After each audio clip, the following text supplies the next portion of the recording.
नमस्कार. लोकसत्ता न्यूजपेपर डिस्कशनमध्ये आपलं सर्वांचं स्वागत आहे. आज या व्हिडिओच्या माध्यमातून आपण 21 फेब्रुवारी 2021 व 22 फेब्रुवारी 2021चे जे काही महत्त्वाचे न्यूज आहेत त्यांना कव्हर करणार आहोत. तर 21 फेब्रुवारी 2021ची पहिली महत्त्वाची न्यूज होती ती म्हणजे खेड्यात इंटरनेटसाठी केंद्राने प्रयत्न करावेत.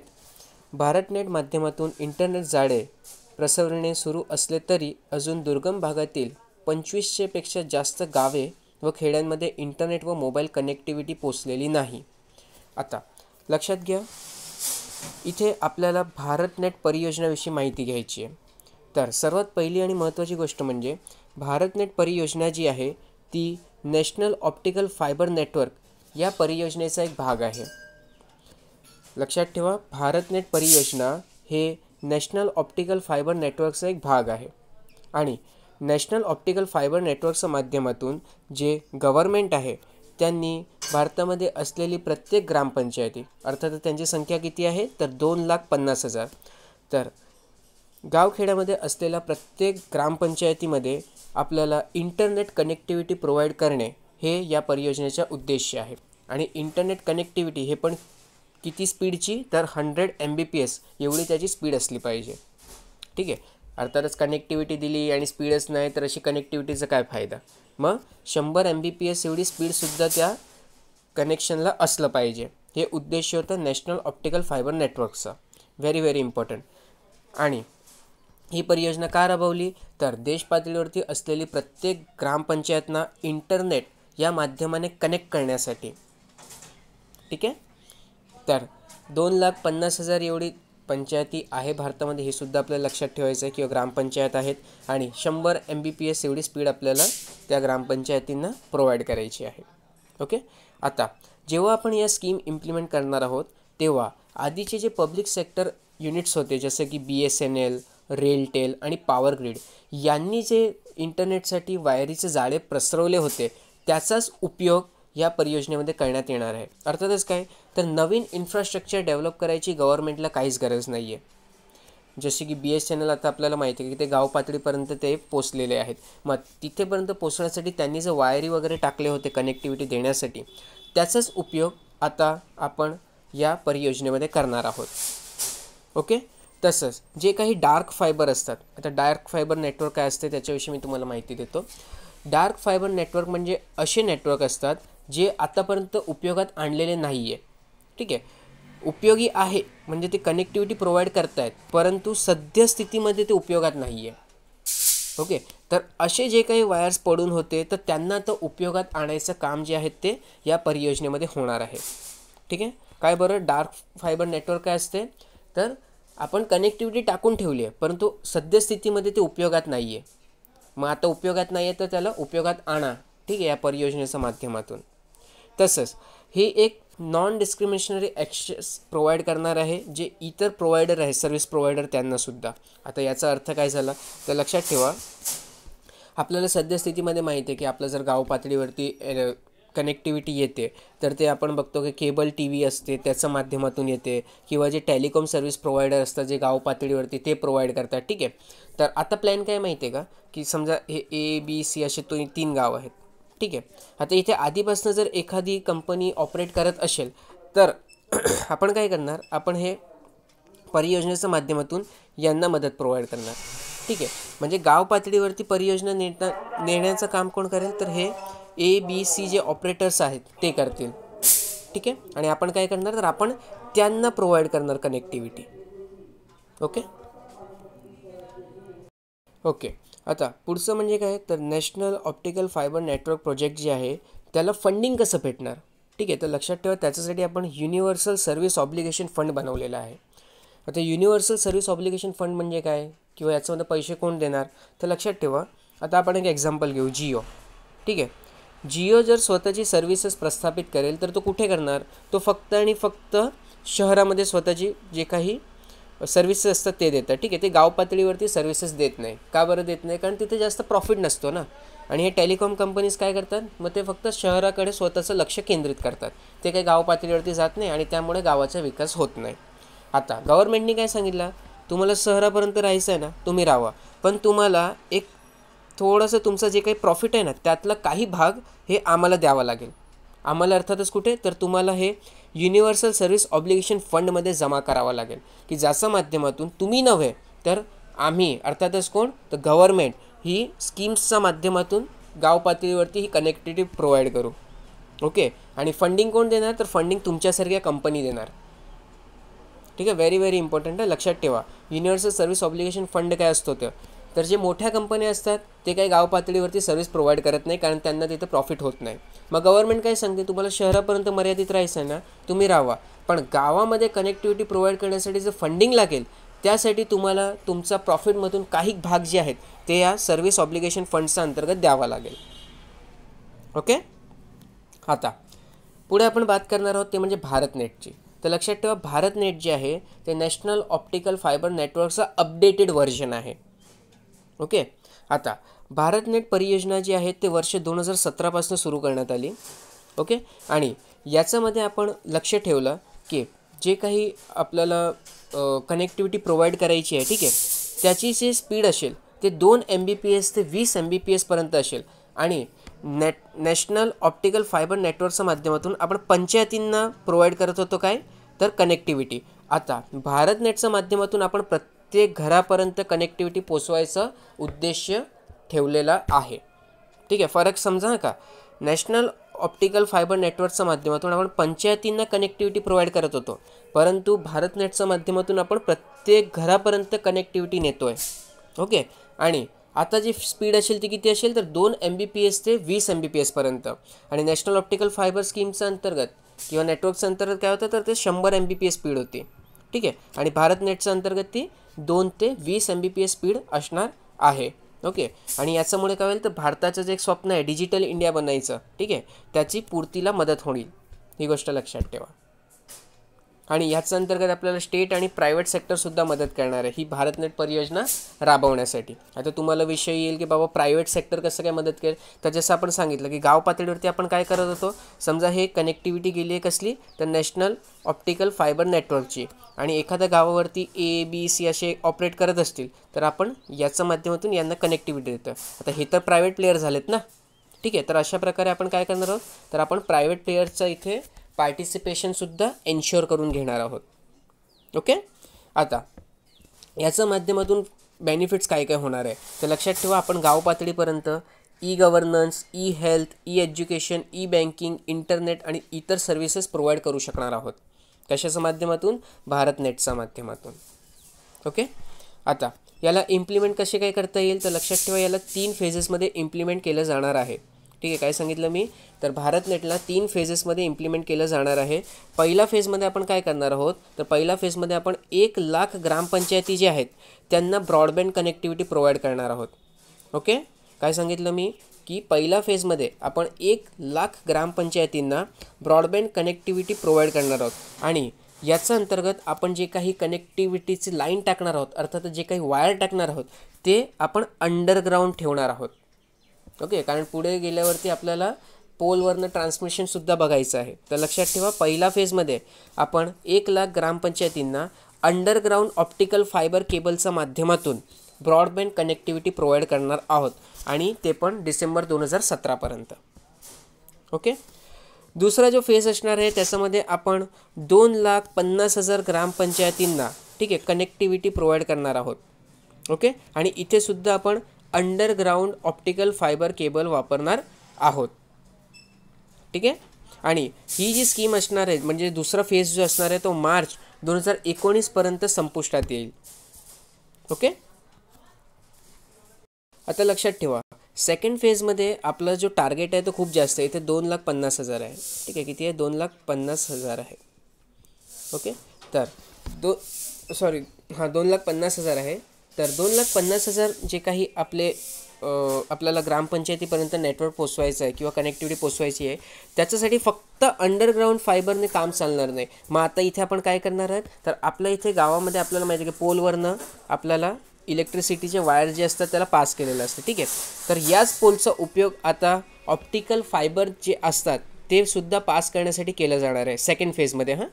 फक्त अंडरग्राऊंड नव्हे तर ओव्हर पॉवर लाईन हे सुद्धा आपण उपयोगात आणणार आहोत कनेक्टिव्हिटी प्रोव्हाइड करण्यासाठी. ठीक आहे. काय म्हणतो ती जी सेकंड प्रोसेस आहे त्याला तर ओव्हर पॉवर लाईन टेक्निक. ठीक आहे. तर याच्यामध्ये आपण काय करणार तर इलेक्ट्रिसिटीचे जे काही पोल्स असतात त्याच्यावरनं लाईनीला पास करणार आहोत, अर्थातच ऑप्टिकल फायबर जे असतात त्यांना पास करणार आहोत. ओके. आणि दुसरा फेज जो आहे तो वर्ष 2019 मार्च महिन्यापर्यंत आपल्याला संपवायचा उद्देश असणार आहे. ठीक आहे. आता होता तो उद्देश किती कंप्लीट झालेले आहे ते आपल्याला बजेटचं जे येते, ठीक आहे, ज्याला आपण इकॉनॉमिक सर्वे म्हणतो, तर इकॉनॉमिक सर्वेमध्ये याच्याविषयी माहिती दिली जाते. अजून काही मी वाचलेलं नाही इकॉनॉमिक सर्वे, जसं वाचलं मी तुम्हाला त्याच्याविषयी इन्फॉर्मेशन देऊन टाकेन. ओके. आता थर्ड फेज जो आहे तो वर्ष 2019 ते वर्ष 2023पर्यंत असणार आहे. ओके. आणि याच्या अंतर्गत आपण काय करणार आहोत तर याच्या अंतर्गत आपण प्रत्येक ब्लॉक प्रत्येक डिस्ट्रिक्टपर्यंत आपल्याला फायबर ऑप्टिक्सची केबल जी आहे त्याला पोचवायचं आहे. ठीक आहे. आणि हा एक शेवटचा फेज असेल जिथे आपण कंप्लीट, ठीक आहे, कंप्लीट इंटरनेट प्रोव्हाइड करणार आहोत कंट्रीमध्ये. ओके. तर आय होप तुम्हाला भारत नेट परियोजना आणि national optical fibre network clear झाला असेल. काही डाऊट असल्यावरती तुम्ही ते कमेंट सेक्शनमध्ये विचारू शकता. ठीक आहे. पुढे आता पुढची आपण न्यूज बघूया. कालचं ॲक्च्युली न्यूजपेपरमध्ये फक्त 2च महत्त्वाची न्यूज होते आणि त्यामुळे आम्ही काही सेपरेटाइज्ड व्हिडिओ बनवली नव्हती. ठीक आहे. तर मेलबर्नची राणी ओसाकाचे कारकिर्दीत 4थे ग्रँडस्लॅम जेतेपद त्यांनी जिंकलेले आहेत. तर ओसाकाचे एकूण 4थे ग्रँडस्लॅम जेतेपद आणि ऑस्ट्रेलियन स्पर्धेमध्ये 2रे जेतेपद आहे. ठीक आहे. ऑस्ट्रेलियन ओपन स्पर्धा सुरू आहे टेनिसची, मग त्याच्यामध्ये जे विमेन्स कॅटेगरी होती त्याच्या अंतर्गत ओसाकाने बाजी मारलेली आहे आणि हे त्याचे ऑस्ट्रेलियन ओपनचे 2रे जेतेपद आहे. आणि जर ग्रँड स्लॅमची बात केली तर ग्रँड स्लॅमचे हे 4थे जेतेपद आहेत. ओके. कारकिर्दीच्या सुरुवातीला 4 ग्रँड स्लॅम जेतेपद पटकावणारी ओसाका ही मोनिका सेलेस नंतरची 2री महिला टेनिसपटू ठरलेली आहे. आणि त्याचबरोबर 4 ग्रँड स्लॅम पटकावणाऱ्या 15 जणींचा मांदियाळीत ओसाकाने स्थान पटकावले आहे. ओके. तर हे माहिती होती ओसाकाविषयी. इम्पॉर्टंट आहे कारण बऱ्याचदा जे MPSCचे क्लास C, क्लास D आणि कधी क्लास Bमध्ये सुद्धा स्पोर्ट्सवरती प्रश्न येत आहेत. ठीक आहे.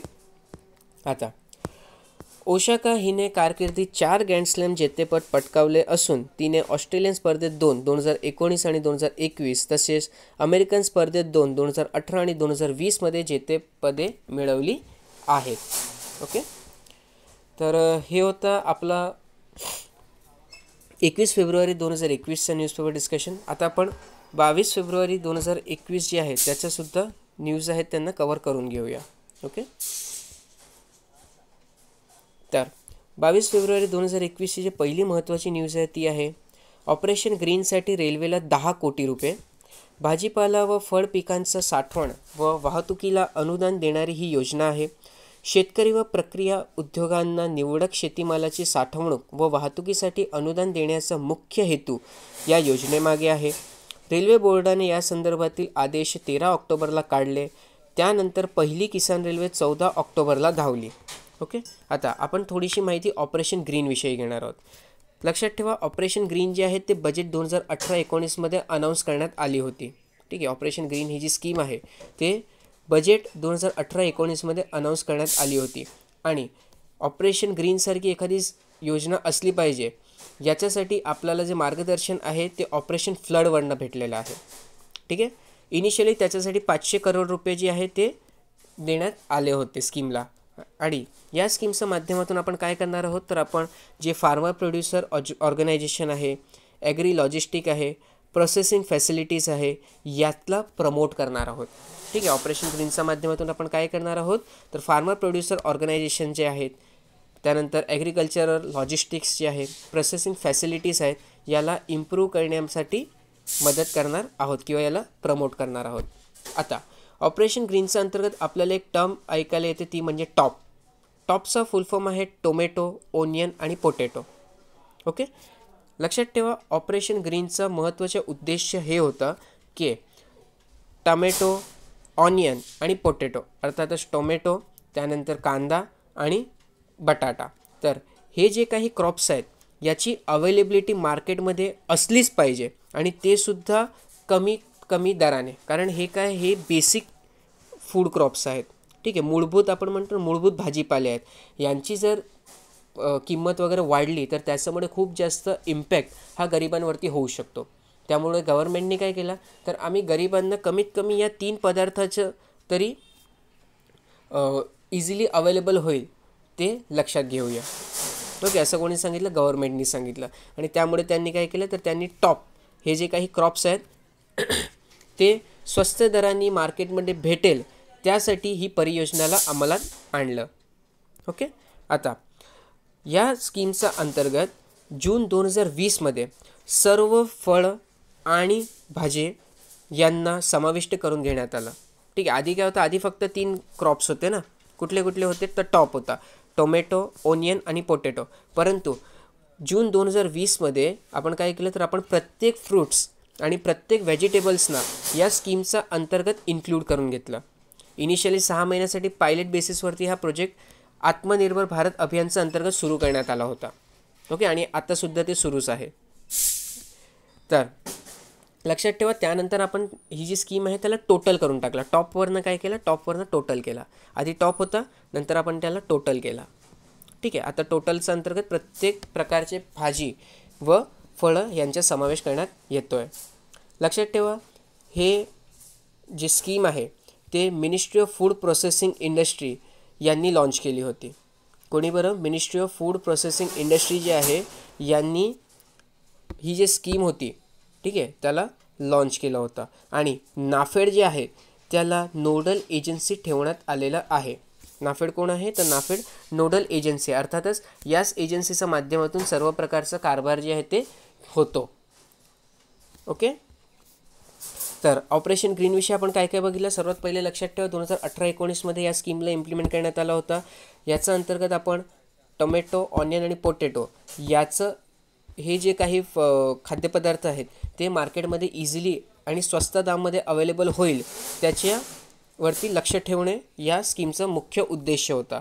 परंतु 2020 जून नंतर आत्मनिर्भर भारत अभियानच्या अंतर्गत आपण प्रत्येक फळभाजीला याच्यामध्ये इन्क्लूड करून घेतलेलं आहे. आणि ही जी स्कीम आहे ते मिनिस्ट्री ऑफ फूड प्रोसेसिंग इंडस्ट्रीने लॉन्च केली असून नाफेड जे आहेत ते याची एक इम्प्लिमेंटिंग एजन्सी आहे. ओके, आता आपण ऑब्जेक्टिव्हविषयी माहिती घेऊ.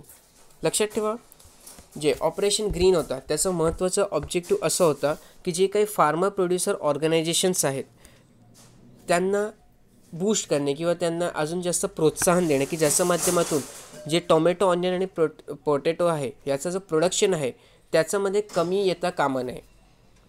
ठीक आहे, काय सांगितलं मी? फार्मर प्रोड्युसिंग ऑर्गनायझेशन जे आहेत, आता फार्मर प्रोड्युसिंग ऑर्गनायझेशन काय असतात तर जे काही फार्मर्स असतात ते एकत्रित येऊन एक स्वतःची ऑर्गनायझेशन स्थापित करतात, त्यांना आपण फार्मर प्रोड्युसिंग ऑर्गनायझेशन म्हणतो. तर हे काही फार्मर प्रोड्युसिंग ऑर्गनायझेशन्स जे आहेत त्यांना प्रोत्साहित करणे की ते टोमॅटो, ऑनियन आणि पोटॅटो याचं जे प्रोडक्शन आहे किंवा याचं जे उत्पादन आहे त्याला कमी करू नये.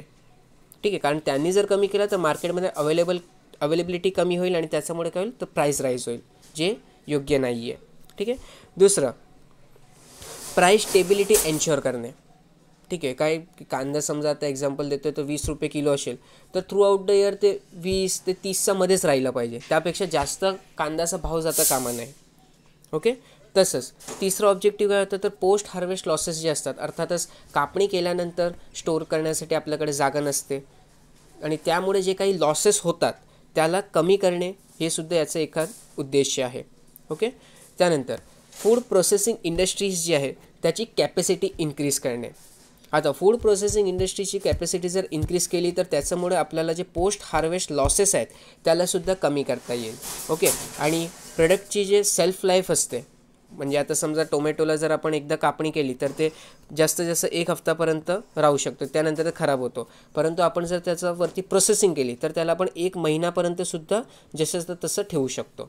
ठीक आहे, तर हे जे काही फूड प्रोसेसिंग इंडस्ट्रीज आहेत त्याची कॅपॅसिटी वाढवणे आणि त्यांना प्रोत्साहन देणे. ओके, तसंच मार्केट इंटेलिजन्स नेटवर्क प्रस्थापित करणे.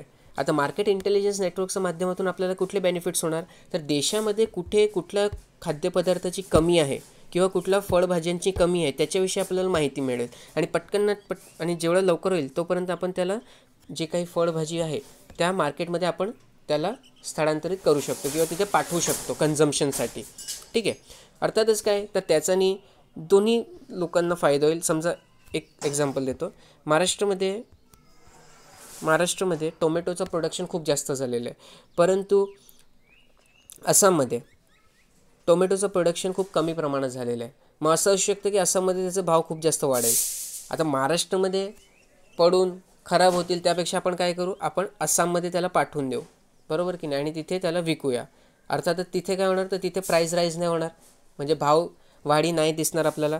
आणि महाराष्ट्रामध्ये काय होणार तर जे पडून होती गोष्ट त्याला आपण पाठवला, त्यामुळे काय झालं तर महाराष्ट्रामध्ये बिझनेस झाला एका प्रकारे.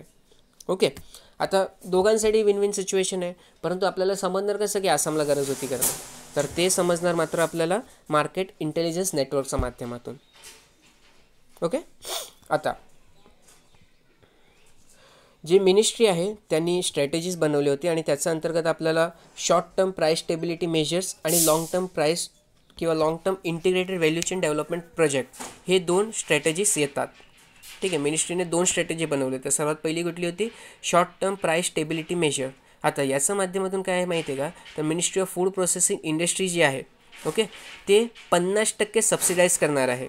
कशाला तर जे ट्रान्सपोर्टेशन असतो TOP क्रॉप्सचा, अर्थातच टोमॅटो, ओनियन आणि पोटॅटोचा, ओके, त्याचं ट्रान्सपोर्टेशन प्रोडक्शन ते स्टोरेज हाऊसपर्यंत याला 50% सबसिडाईज करणार आहेत.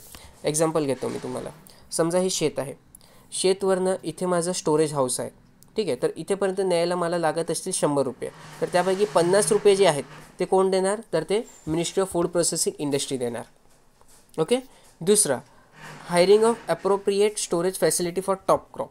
आता एक्झाम्पल घेतो, गव्हर्नमेंटचे काही स्टोअर हाऊसेस असतात, परंतु काही स्टोअर हाऊसेस प्रायव्हेट एंटिटीसुद्धा ठेवते स्वतःकडे. ठीक आहे, आता समजा गव्हर्नमेंटचे स्टोअर हाऊस फुल झाले तर आपल्याला काय करावं लागेल, आपल्याला जे प्रायव्हेट लोकांकडचे स्टोअर हाऊस आहेत तिथे त्या क्रॉपला पाठवावं लागेल, परंतु ते मात्र महाग असतात. मग गव्हर्नमेंट काय सांगते की जे काही प्राईज असेल, ठीक आहे, प्रायव्हेट एंटिटीकडे जे काही स्टोअर हाऊस आहेत त्याचं जे काही प्राईज असेल स्टोअर करायचा, त्याच्यापैकी 50% जे अमाऊंट आहेत ते आम्ही देणार. आम्ही अर्थातच कोण तर गव्हर्नमेंट देणार. ओके, आता लॉंग टर्म स्ट्रॅटेजीमध्ये काय येते तर आपल्याला जे फार्मर प्रोड्युसिंग ऑर्गनायझेशन्स आहेत, ठीक आहे, त्यांची कॅपॅसिटी बिल्डिंग करणे, अर्थातच त्यांना नॉलेज प्रोव्हाइड करणे. त्यानंतर क्वालिटी प्रोडक्शन घेण्यासाठी त्यांना प्रोत्साहित करणे. पोस्ट हार्वेस्ट जे काही प्रोसेसिंग फॅसिलिटीज असतात, म्हणजे कापणीनंतर त्याच्यावरती जे प्रोसेसिंग करण्यासाठी जे काही फॅसिलिटीज अवेलेबल पाहिजे असते, ठीक आहे, त्यांना प्रोत्साहन देणे. त्यानंतर ॲग्रिकल्चर लॉजिस्टिक्सला प्रोत्साहित करणे आणि त्याच्यामध्ये कॅपॅसिटी बिल्डिंग करणे. ओके, त्यानंतर मार्केटिंग आणि कन्झम्पशन पॉईंटला वाढवणे, अर्थातच काय तर मार्केटची जी संख्या आहे त्याचा इन्क्रीज करणे, अर्थात त्यांना वाढवणे. ओके, त्यानंतर प्लॅटफॉर्म जे आहेत त्याला प्रस्थापित करणे डिमांड आणि सप्लायसाठी. काय बरं, प्लॅटफॉर्म जे असतात इलेक्ट्रॉनिक प्लॅटफॉर्म, त्यांना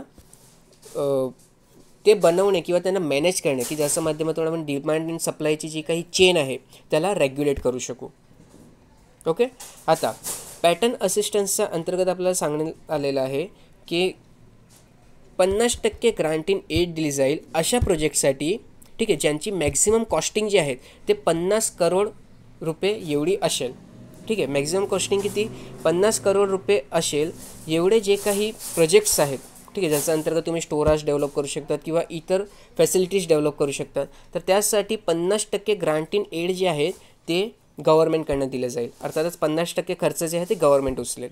ओके, आता जिथे फार्मर प्रोड्युसिंग ऑर्गनायझेशन्स आहेत, ठीक आहे, आणि त्यांच्या माध्यमातून जर एखादा प्रोजेक्ट राबवला जात असेल तर त्याचा 70% किती बरं 70% जो पैसा आहे तो गव्हर्नमेंट देईल. ओके, मात्र लक्षात ठेवायचं मॅक्झिमम लिमिट जे आहे ते 50 करोड रुपये असली पाहिजे. त्याच्यापेक्षा जास्त असेल तर ते या स्कीमच्या अंतर्गत मोडणार नाही. ओके, आणि तुम्हाला जर ही स्कीमचा लाभ घ्यायचा असेल तर स्वतःला संपदा पोर्टल जे आहेत त्याच्यावरती रजिस्टर करावं लागेल. ठीक आहे, रजिस्ट्रेशन कुठे करावं लागतं तर संपदा पोर्टलवरती रजिस्ट्रेशन करावं लागतं. ऑपरेशन ग्रीनच्या अंतर्गत आपल्याला किंवा कोणालाही जर बेनिफिट्स हवे असतील तर. ओके, तर आपण इथे आज ऑपरेशन ग्रीनविषयी सुद्धा माहिती घेतली. पुढची जे न्यूज आहेत ते आहे 3 अर्ज भरूनही उमेदवारांना एकाच पदाची संधी, आरोग्य विभागाच्या परीक्षेआधीच गोंधळ. आता मुलांनी सेंटर काय टाकले आणि त्यांना सेंटर देण्यात कुठे आले, किंवा एक परीक्षाचं सेंटर जर मुंबई असेल तर दुसरी परीक्षाचं सेंटर त्याच दिवशी औरंगाबाद इथे देण्यात आलेले आहे.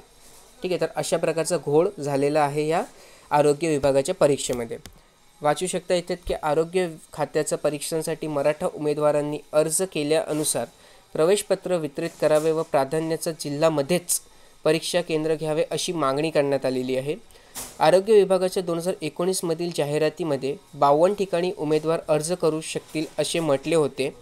काहींना आपल्या आवडीप्रमाणे वेगवेगळ्या पदांसाठी अर्ज केला, परंतु मराठा आरक्षणाला स्थगिती आल्यानंतर राज्य सरकारने अशा विद्यार्थ्यांना संवर्ग कॅटेगरी बदलण्याची मुभा दिली. काहींनी आर्थिक मागास किंवा EWS संवर्गात अर्ज केला आहे, परंतु राज्य सरकारने अशा उमेदवारांना 2च पदांसाठी परीक्षा देण्यासाठी प्रवेशपत्र वितरित केले. तसेच एखादा विद्यार्थी एखादा विषय सकाळी मुंबईला परीक्षा देत असेल तर त्याच विद्यार्थ्याला औरंगाबादमध्ये दुपारी दुसऱ्या विषयाची परीक्षा द्यावी लागेल. ठीक आहे, तर अशा प्रकारचे घोळ करण्यात आलेला आहे.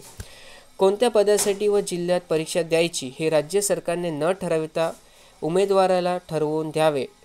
त्यांना एका जिल्ह्यातून दुसऱ्या जिल्ह्यामध्ये त्वरित जाण्यासाठी कुठलीही यंत्रणा उपलब्ध करून देईल का, असा खुलासा करावा असे एका मंत्र्याने विचारले आहेत. ठीक आहे, पुढची जे न्यूज आहे ते आहे धान्य कोठारांसाठी राज्यांचा गोदामांची जागा घेण्याचा विचार, आधुनिकीकरणासाठी केंद्र सरकारची योजना. सर्वात आधी आपण आज फूड सिक्युरिटी ॲक्टविषयी माहिती घेणार आहोत. ठीक आहे, तर लक्षात ठेवा फूड सिक्युरिटी ॲक्ट जे आहे ते 10 सप्टेंबर 2013 रोजी पार्लमेंटमधून अर्थात संसदमधून पारित करण्यात आलं. आता फूड सिक्युरिटी ॲक्टचा उद्देश काय आहे, तर प्रत्येक माणसाला जगण्यासाठी जेवढं खाद्यपदार्थाची आणि त्याचा अंतर्गत असणाऱ्या न्यूट्रिशन्सची गरज असते तेवढं प्रत्येकाला प्रोव्हाइड करणे हे या ॲक्टचा उद्देश आहे. ठीक आहे, फूड सिक्युरिटी ॲक्ट जो आहे नॅशनल फूड सिक्युरिटी ॲक्ट, त्याचा उद्देश काय आहे तर प्रत्येक व्यक्तीला जगणं एवढा गरजेचा खाद्यपदार्थ आणि न्यूट्रिशन अर्थातच जीवनसत्व भेटेल याची खातिरदारी घेणे हे या कायद्याचा उद्देश आहे. ओके, आता याचे फीचर्स काय काय आहेत ते आपण बघून घेऊ, अर्थात वैशिष्ट्य काय काय ते आपण बघून घेऊ. तर या कायद्याच्या माध्यमातून जे काही गाव पातळी आहे तिकडतील 75% लोकांना आणि शहरातील 50% लोकांना सबसिडाईज फूड ग्रेन्स जे आहेत ते अवेलेबल करून दिले जाणार आहे. काय बरं, तर या कायद्याच्या माध्यमातून 75% जे गावातील राहणारी लोक आहेत आणि 50% जे शहरातील पॉप्युलेशन आहे त्यांना टार्गेटेड पब्लिक डिस्ट्रीब्युशन सिस्टमच्या माध्यमातून खाद्यपदार्थ जे आहेत त्याला प्रोव्हाइड करणे. ओके, आता याचा अंतर्गत आपण भारताची जे एकूण पॉप्युलेशन आहे जनसंख्या आहे त्यापैकी 2/3 लोकांना मदत पोचणार आहे. ओके, आता या कायद्याच्या अंतर्गत जी काही एलिजिबल व्यक्ती आहेत त्यांना दर महिन्याला 5 किलोग्राम एवढं खाद्यपदार्थ दिलं जाणार असून भात हे 3 रुपये किलो, त्यानंतर गहू हे 2 रुपये किलो आणि इतर जे कडधान्य असतात ते 1 रुपये किलो एवढा किमतीने दिले जातील. अर्थातच जी लोक अंत्योदय अन्न योजनाचा अंतर्गत आधीपासून लाभ घेत आहेत त्यांना ते लाभ कंटिन्यू राहतील आणि ते 35 किलोग्राम खाद्यपदार्थ हे दर महिन्याला या स्कीमच्या माध्यमातून घेऊ शकतील. ओके, तसंच या स्कीमच्या अंतर्गत आपण जे काही स्तनपान करणारी महिला आहेत किंवा जे काही गर्भधारण करणारी महिला आहेत त्यांनासुद्धा बेनिफिट प्रोव्हाइड करायचे काम केलं आहे. अर्थातच काय तर प्रेग्नेन्सी आणि मुलाचा जन्म झाल्याच्या 6 महिनेपर्यंत या स्कीमचा लाभ दिला जाणार आहे. कशा प्रकारे तर त्यांना मॅटर्निटी बेनिफिटचा अंतर्गत 6,000 रुपये एवढे पैसे त्यांना DBTच्या माध्यमातून बँक खात्यामध्ये ट्रान्सफर केले जातील. ओके, की ज्याच्या माध्यमातून जी महिला आहे आणि मुलं आहे ते स्वतःचा आरोग्यावरती या पैशाचा खर्च करून एक सुयोग्य आरोग्य मिळवू शकतील. तसंच जे काही 14 वर्षाखालील मुलं आहेत त्यांना मिड डे मील स्कीम जी आहे त्याच्या माध्यमातून या योजनेचा लाभ देता येणार आहे. तसंच ज्या मुलांना या योजनेच्या माध्यमातून लाभ नसेल भेटत किंवा जिथेपर्यंत आपण खाद्यपदार्थ प्रोव्हाइड नाही करू शकणार तिथे आपण त्यांना तेवढंच किमती द्यायचा प्रयत्न करू. अर्थातच काय त्यांना पैशाच्या माध्यमातून आपण बेनिफिट प्रोव्हाइड करणार आहोत. ओके. तर हे जे होती ते अख्खा फूड सिक्युरिटी ॲक्ट जे आहे त्याच्या अंतर्गत त्याचे वैशिष्ट्य होते आणि त्याचे स्पेसिफिक प्रोव्हिजन्स होते. ठीक आहे. तर आय होप तुम्हाला समजलं असेल प्रोव्हिजन्स. आता झालेलं काय आहे तर आपल्याला करायचं आहे आधुनिकीकरण. ठीक आहे. मग त्यासाठी आता केंद्र जे आहे ते सरकारचे जे म्हणजे राज्य सरकारचे जे काही गोडाऊन्स आहेत त्यांचा ताबा घ्यायचा प्रयत्न करणार आहे असं सांगण्यात येतं आहे. ठीक आहे. तर सार्वजनिक वितरण प्रणालीच्या माध्यमातून वितरित करायचा धान्याची उचल अन्न महामंडळाचा अर्थातच FCIच्या गोदामातून केली जाते व ते राज्यांना गोदामांमध्ये साठवले जाते. डिसेंबर 2019 अखेरपर्यंत महाराष्ट्रात स्वतःच्या मालकीचे 7.51 लाख मेट्रिक टन क्षमतेची 1139 गोदामे आहेत. यापैकी 260 गोदामे साठवणूक क्षमता 1.16 लाख मेट्रिक टन धान्य साठवणुकीचा उपयोगाची नाहीत. 56 गोदामे भाडे तत्त्वावरती देण्यात आली आहेत तर 60 गोदामे जे आहेत ते इतरांकडून भाड्याने घेण्यात आलेली आहे. बघा इथे फक्त क्षमता दिली गेली आहे. तुम्हाला लक्षात राहिलं ठीक, नाही लक्षात राहिलं तरी काही एवढं काही इम्पॉर्टंट नाही आहे. ठीक आहे. महत्त्वाचं काय माहिती आहे का, महत्त्वाचं मी आता तुम्हाला एक प्रोसेस सांगणार आहे ते आहे. लक्षात ठेवा की सर्वात पहिले आपल्याला माहिती आहे की शेतामध्ये जे आहे ते धान्य पिकवलं जातं. ठीक आहे. आता शेतामधून जे धान्य आहे ते शेतकरी स्वतःच्या खर्चाने APMC मंडीमध्ये आणतात. ओके. ॲग्रिकल्चर प्रोड्यूस मार्केट जे कमिटी आहे त्यांच्याकडे हे जे काही फूड क्रॉप्स असतात ते आणले जातात. आता APMC मंडीकडून हे FCI जे आहेत त्यांचं गोडाऊनमधनं ते साठवले जातात. ठीक आहे. फूड कॉर्पोरेशन ऑफ इंडिया जे आहे त्याचं गोडाऊनमध्ये ते आणले जातात. आता FCI माध्यमातून जे धान्य आहे त्याला एकतर राज्य सरकारकडे पाठवले जातात. ठीक आहे. किंवा जे काही केंद्रशासित प्रदेश आहे तिथे पाठवले जातात आणि काही जे साठा असतो तो FCI स्वतःचं गोडाऊनमध्ये सुद्धा स्टोअर करून ठेवते. राज्याकडे पाठवला गेलेला साठा जो आहे तो आपलं राशन शॉपवरती पाठवला जातो. ठीक आहे. आणि तिथून नंतर तो पब्लिकला डिस्ट्रीब्यूट केला जातो. ही अख्खी प्रोसेस आहे. लक्षात ठेवा APMC मधनं जे फूड क्रॉप निघालं आहे तिथून ते राज्यांचा गोडाऊनपर्यंत पाठवण्याचा जो खर्च आहे तो केंद्र सरकार बघते. ओके. आणि राज्याचं गोडाऊनमधनं ते राज्याचे जे काही राशन शॉप आहे तिथेपर्यंत न्यायचा जो खर्च आहे तो राज्य सरकार बघते. ओके. आणि पुढे जे आहे ते पब्लिकला ते डिस्ट्रीब्यूट केलं जातं.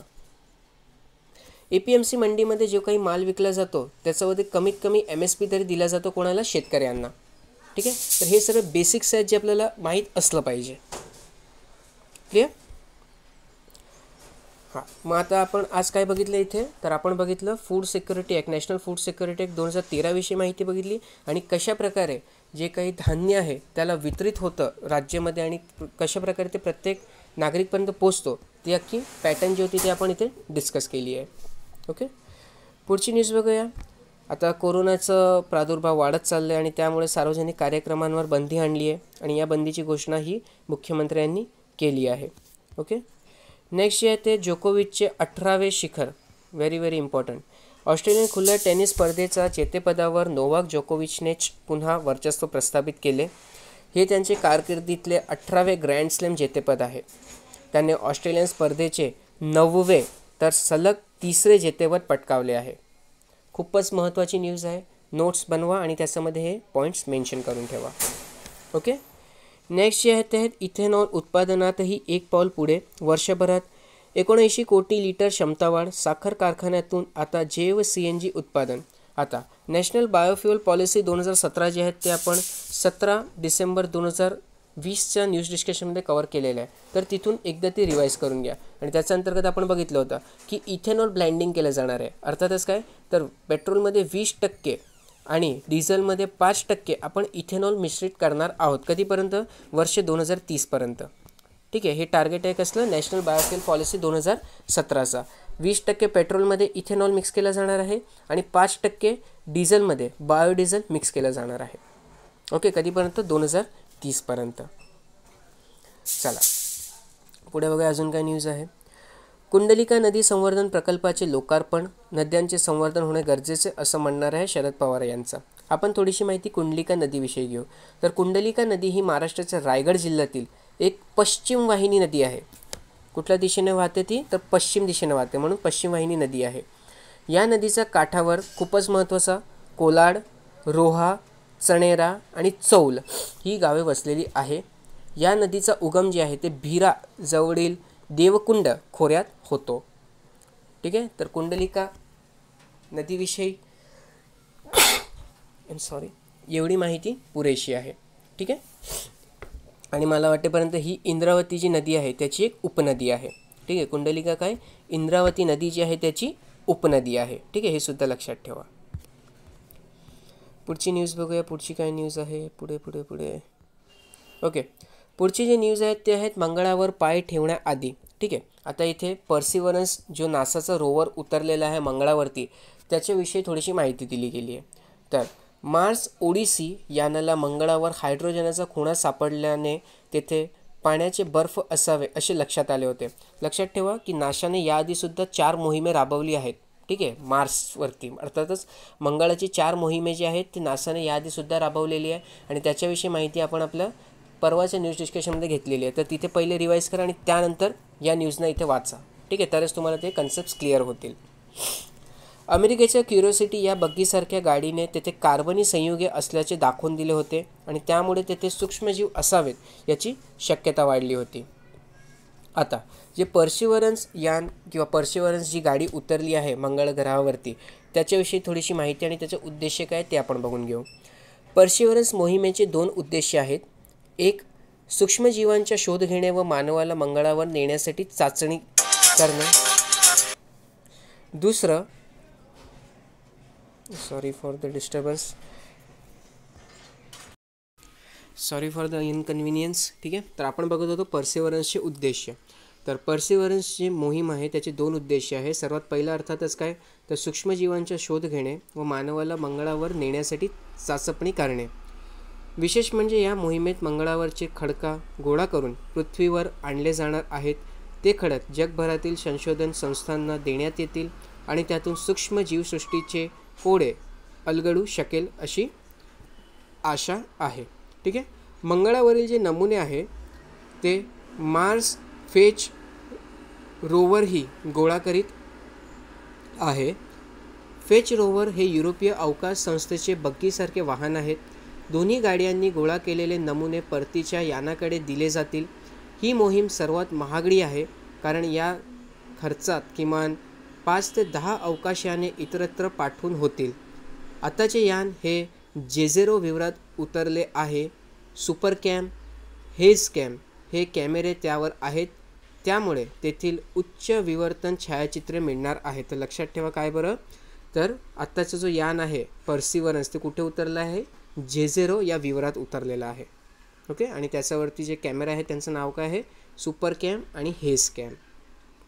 पुढे मानवी मोहिमेसाठी ऑक्सिजन निर्मिती केली जाणार आहे या योजनेचा मार्फत. तर इयन मस्क यांनी मंगळावर व्यावसायिक पर्यटनाचा योजना आखल्या असल्या तरी त्या ऑक्सिजनशिवाय शक्य नाहीत. आताच्या मोहिमेत मंगळावर ऑक्सिजन निर्मितीचा प्रयोग केला जाणार असून त्या 300 वॅट ऊर्जा वापरून 10 ग्रॅम ऑक्सिजन वातावरणातील कार्बन डायऑक्साईड वापरून तयार केला जाणार आहे. ऑक्सिजनचे हे प्रमाण वाढवता आले तर मानवी मोहिमा यशस्वी होतील. तसेच पृथ्वीवर परत येण्यासाठी इंधनही मंगळावर तयार करता येईल. यानातील रिमफॅक्स प्रयोगात मंगळाचा पृष्ठभागाखालील रचनेचा नकाशा तयार केला जाणार आहे. त्यातून तेथे मानवी वसाहत शक्य आहे का नाही हे समजेल.